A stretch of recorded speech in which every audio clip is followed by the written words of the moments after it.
Let's go to Trey Yanks, who is live in Tel Aviv with the very latest on the war with Iran. Hi, Trey.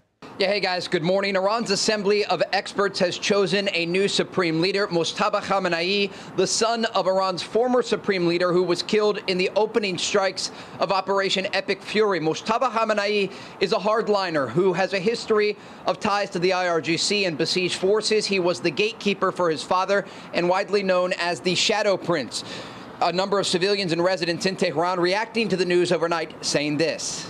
Stop what you're doing right now, because what is happening in the Middle East at this very moment is not just another conflict on the news. This is not background noise. This is not something you scroll past on your phone while eating breakfast. What is unfolding right now as you watch this video could reshape the entire geopolitical map of the world as we know it. We are talking about a war involving two of the most powerful military forces on the planet.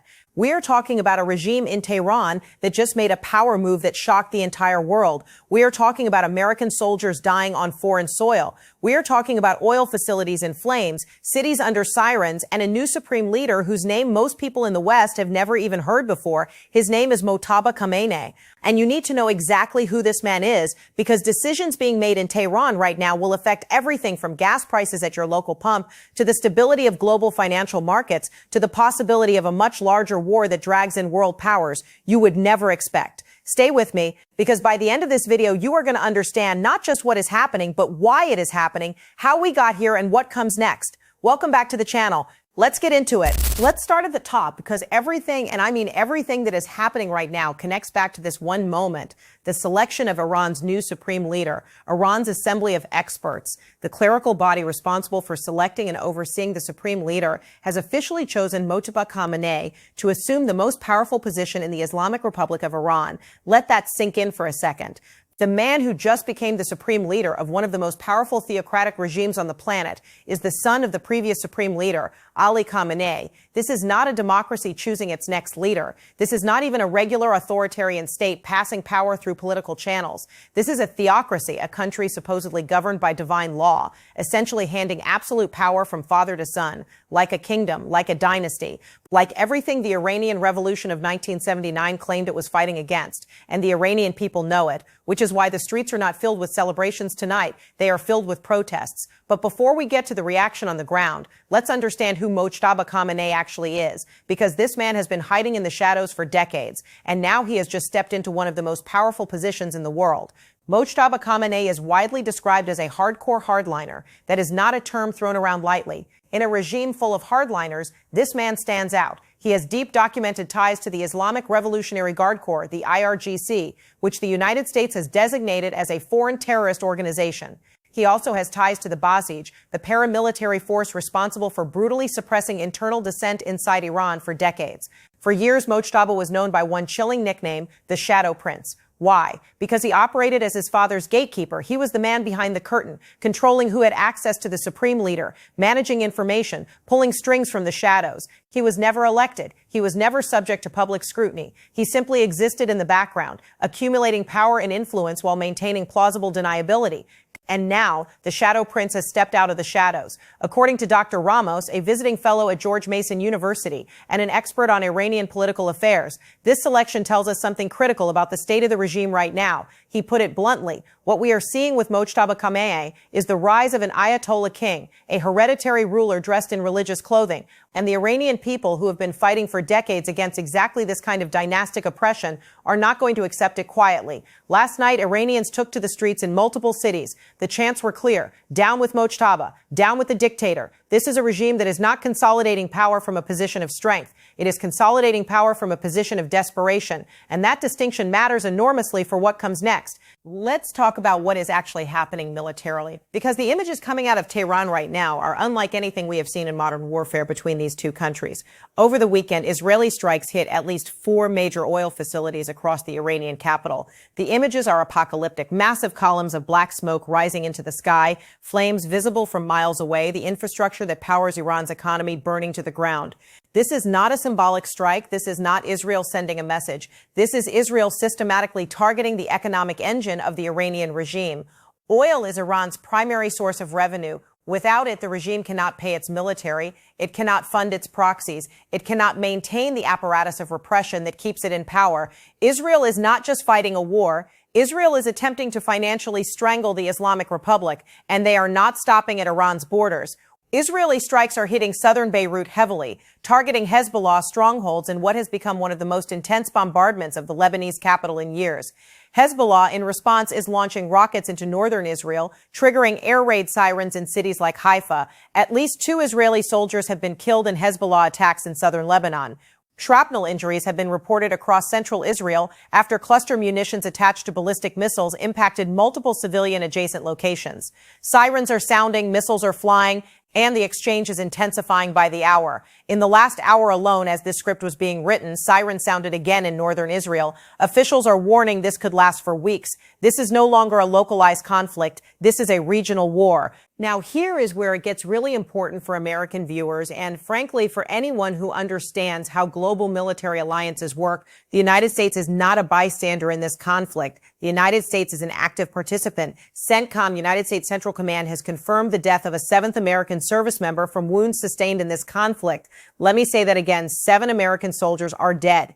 One of them was a New York City police officer who was also serving in the military. His name has not yet been officially released, but he was somebody's son, somebody's brother, somebody's father, and he died in this war. 3 separate U.S. targets have been struck. American forces in the region are under fire. War Secretary Pete Hegseth appeared on television and made a statement that should be getting far more attention than it is. He said, and I want to make sure I get this right, that this is not a fair fight, and that is on purpose. He said American capabilities in this theater are overwhelming. He pointed to the combined force of the U.S. Air Force and the Israeli Air Force as the 2 most powerful air forces in the world operating together. And then he said something that should make everyone paying attention sit up straight. We have not begun to start that effort of the campaign. Read that again. The Secretary of Defense of the United States just told the world that what we have seen so far, the strikes on oil facilities, the bombardment of Beirut, the missile exchanges, is just the opening act. The full campaign hasn't even started yet. Now, there is a tension worth acknowledging here.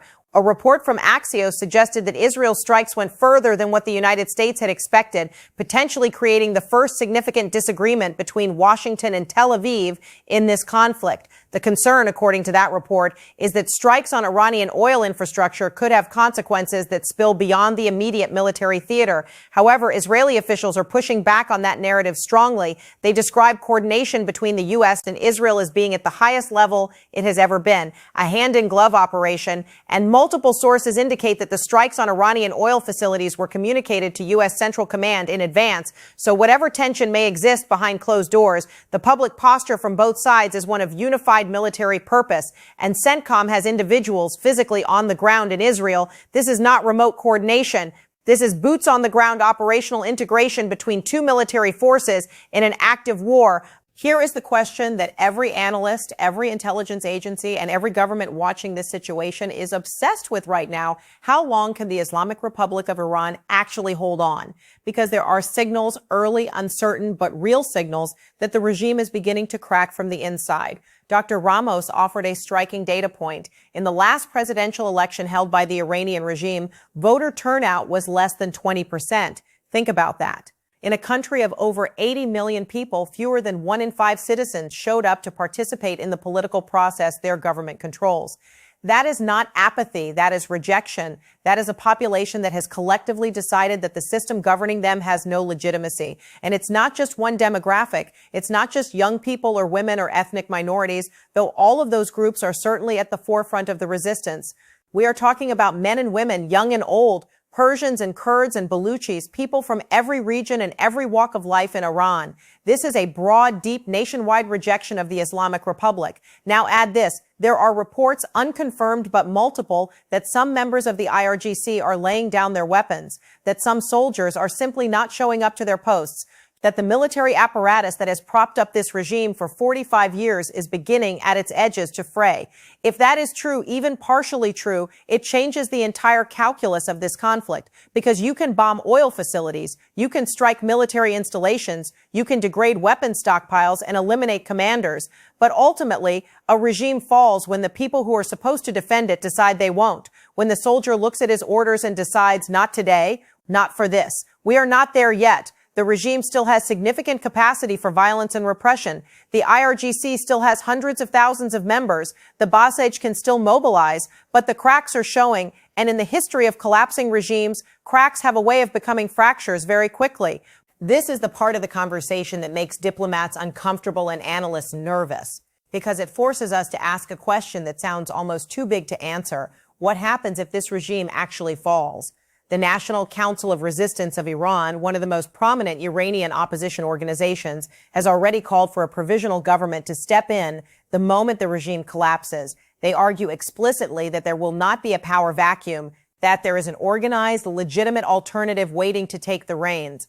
Dr. Ramos echoed this, saying that the Iranian people want a secular republic. They want to reject both monarchy and theocracy. They want sovereignty transferred to the people through free and fair elections, through democratic institutions, through a government that actually represents them rather than oppresses them.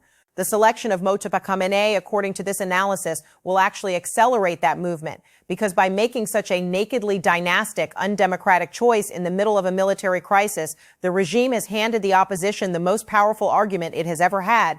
It has shown with crystal clarity that this system is not reformable. It is not improvable from within. It must be replaced entirely. And that message is resonating. On the streets of Tehran, in the cities of Isfahan and Shiraz and Mashhad, Iranians are not just protesting the war, they are calling for the end of the entire system. Iran's foreign minister, for his part, remains publicly defiant. He says Iran will never surrender, will never give up, will continue to resist as long as it takes, will defend its people and its dignity. The rhetoric is strong, but rhetoric cannot stop Israeli bombs. Well, and dignity cannot replace oil revenues that are literally burning. The question is not really if this regime will fall based on the trajectory of this conflict and the internal dynamics we are seeing. The question is when and what the world does to ensure that what comes after is better, not worse. Now, I want to take a moment to zoom out because I know some of you might be watching this from the United States or Europe or Brazil or Australia, somewhere far from the Middle East, and thinking, what does any of this have to do with me? Everything. Iran sits on some of the largest oil reserves in the world. The strikes on Iranian oil facilities are not just a military tactic. They are a direct intervention in the global energy supply. Oil markets are already reacting. And when oil prices spike, everything else follows. Your gas, your groceries, your heating bill, the cost of shipping goods that stock the shelves of every store you walk into. Beyond economics, the strategic implications are enormous. Iran's proxy network, Hezbollah, the Houthis, various militias in Iraq and Syria, has spent years targeting not just Israel, but American assets, American allies, and international shipping lanes. The Houthis alone have disrupted billions of dollars in global trade by attacking commercial vessels in the Red Sea. If this regime collapses, those proxy networks lose their primary sponsor, their funding, their weapons, their strategic direction. The entire architecture of Iranian-backed terrorism that has destabilized the Middle East for decades could begin to crumble. That affects every country on earth, every economy, every person who relies on a stable global order. This is why this matters. This is why you should be paying attention. Let me give you my honest take on what I think is happening here, because I think it's important to go beyond just the facts. What we are witnessing is the beginning of the end of the Islamic Republic of Iran as we have known it. I want to be careful here. Regimes are resilient, and history is full of moments where people declared a regime finished only to watch it survive for another decade. So I am not predicting an imminent collapse tomorrow. But the combination of factors we are seeing right now is genuinely unprecedented. External military pressure from Israel and the United States at a scale never seen before. Internal popular resistance that spans every demographic in the country. An economy in freefall. A new supreme leader who has zero popular legitimacy, chosen in secret, imposed from above, representing nothing but the continuation of a system the majority of Iranians have rejected.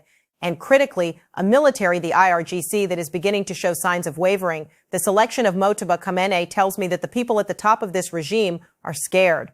Genuinely scared. They are not making bold strategic moves. They are circling the wagons. They are choosing continuity over legitimacy because they don't believe they have any other option. That is not the behavior of a confident, stable regime.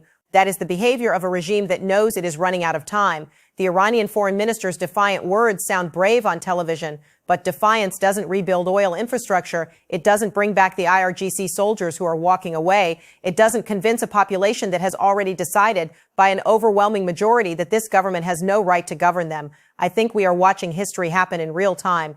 And I think the next weeks and months are going to be more consequential than almost anything we have seen in the modern era. I want to hear from you because this community is one of the most thoughtful groups of people on this platform, and I genuinely want to know what you think. Here is my question for you today. Do you believe the Iranian regime can survive this war? And if it falls, what do you think happens next in the Middle East? Drop your answer in the comments below. I read every single one. The best comments get featured in our next video. And if you disagree with my analysis, tell me why. That is the kind of conversation that makes this channel worth watching. Before you go, if you got value from this video, do me one favor, hit that like button. It takes literally 2 seconds and it helps this channel reach more people who deserve to understand what is happening in the world right now. Subscribe if you haven't already. We cover breaking international news every single day. No spin, no agenda, just the facts and the analysis you need to actually understand what's going on. Turn on your notifications so you don't miss our next update because this situation is evolving by the hour and we will be here every step of the way. Share this video with someone who needs to see it, your family, your friends, anyone who is confused about what is happening in the Middle East right now. This is the breakdown they need. We will see you in the next one. Stay informed, stay sharp, and stay ready because the world is changing fast.